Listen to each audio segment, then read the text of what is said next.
In my experience as a youth minister for over 14 years, I found out 4 things that always killed my fire. Number 1, it was offense. Anytime I got offended at somebody, I lost my fire. People leave the churches because of offense. Actually, 99% of people that leave the churches today leave because of offense. And for those of us who think, yeah, it's about church, do something and change so that people stop leaving the church because of offense. Actually, in one meeting, Jesus had 75 of His key leaders leave Him. If you think that if the church will get perfect, less people will leave the church because of offense. If the church will get perfect, more people will leave because of the offense, because they could not live up to that perfectionism. Offense is unavoidable. We can only stop causing offenses, but we cannot ever stop having offenses. You will be offended, and offense is the devil's trap to cause your fire to die out. It's just the devil's trap, that's all it is. If you look today, somebody offended you, tomorrow you're gonna unknowingly, you're gonna offend somebody, and it's the devil's trap to kill your fire. That's all it is. The second thing that I've seen in my ministry and personally in my life, or what kills the fire, is disappointment. It's when you dream, you believe, you fast, you pray, and it doesn't happen. You prayed for somebody who you believed that they're going to be healed. You had a word from God. You knew it and nothing happened. And next thing that happened is that becomes like a water that goes on your fire. And it's very important. I want you to see this. When you get offended, honestly, Jesus doesn't really go after you and tries to butter you up. When the guys got offended, Jesus didn't go after them and say, hey guys, let me explain. I didn't mean you to eat my flesh. I meant communion.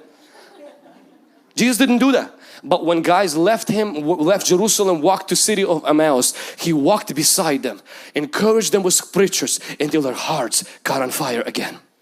Anytime you're disappointment, Jesus will walk behind you and remind you of His word, so your heart will catch fire again. And the third thing that kills our fire is honestly busyness. It's when we become so busy that we don't have time to spend time with the Lord. We don't have time to even make it to church. And please understand, intimacy makes you fruitful, not busy. Busyness can be a result of intimacy, but busyness itself does not make you successful.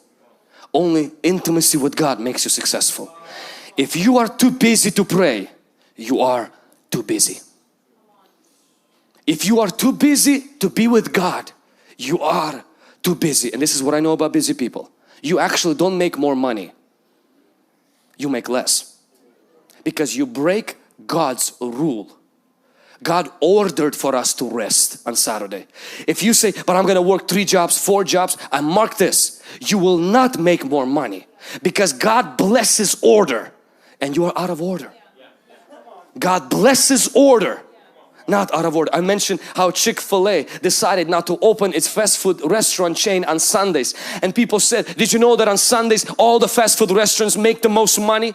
And the main guy of Chick-fil-A, he says, I know, but God said and people should take a rest at least one day, and he says, and I'm gonna choose the most busiest day to rest. Average fast food restaurant makes $1 million a year. Chick-fil-A makes 5. Why? Because when you, but it doesn't make sense. Nothing with God makes sense. But when you follow the order, God blesses you.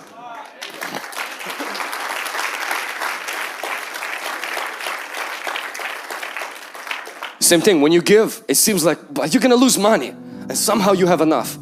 When you hold on to that, it seems like it's never enough. Busyness is good if it comes out of your fruitfulness and it doesn't affect your intimacy with God. But the moment you see your fire is dying out, your fire is dying out, cut back on some things. Catch your breath. Relax. You're still gonna die.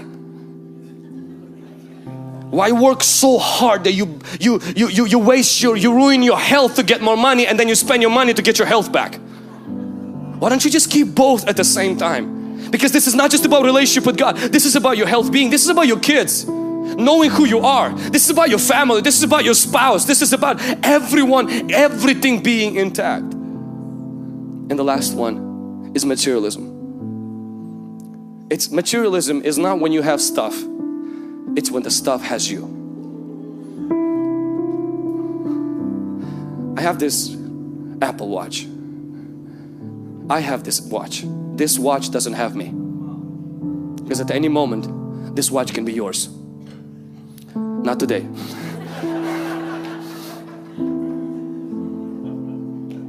The most freeing thing for my relationship with God has been is when I can hold things without holding on to them. When God has the right to take anything out of my hand, and I have the privilege to take anything out of His pocket.